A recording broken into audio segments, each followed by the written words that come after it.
Well, since the intensely gruesome and intensely enticing trailer for 2013's Evil Dead reboot was just released, I think no time would be more appropriate to talk about the 1981, the original, The Evil Dead.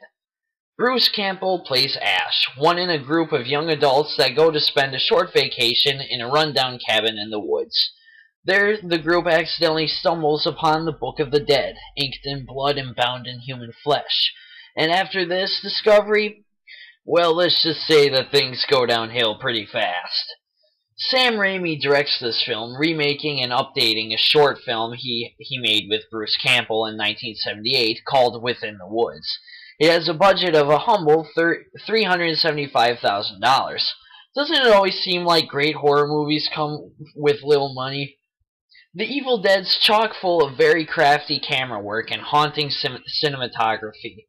The mood in this film is very tense and unfriendly. Most horror fans automatically compare this film to its sequel, said to be superior. I haven't seen Evil Dead 2 yet, so I'm here to give my unbiased opinion on the first film without having to compare.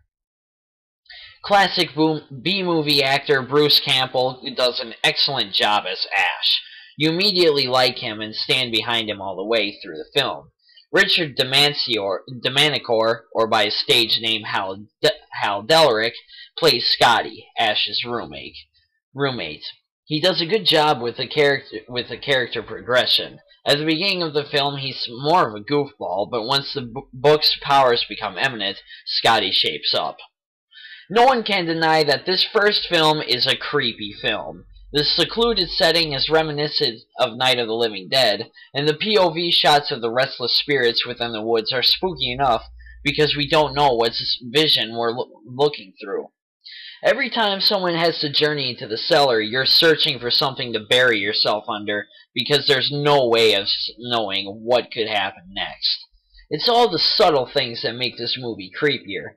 The overcast sky, dead leaves, the trees blowing in the wind, and the shots of the large moon behind dark clouds just add to a very ominous presence.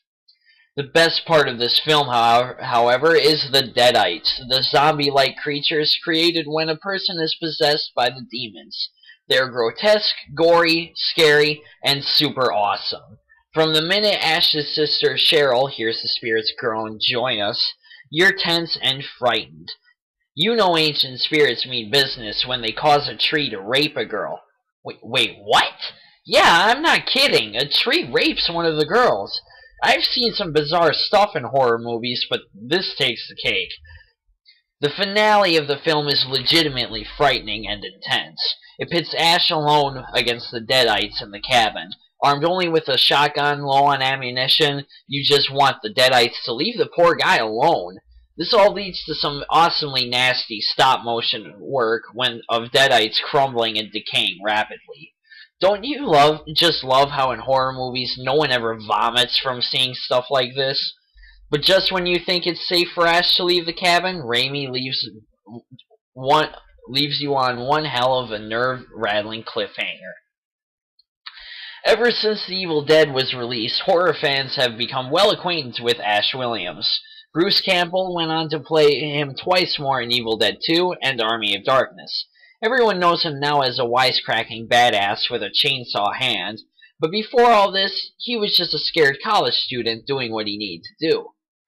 The Evil Dead is a must-watch in the Halloween season. It's got incredibly creepy cinematography, a claustrophobic setting, a well-paced story, and great acting and action.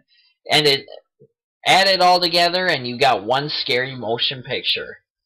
So now you might be wondering what my opinions are on the Evil Dead reboot and trailer.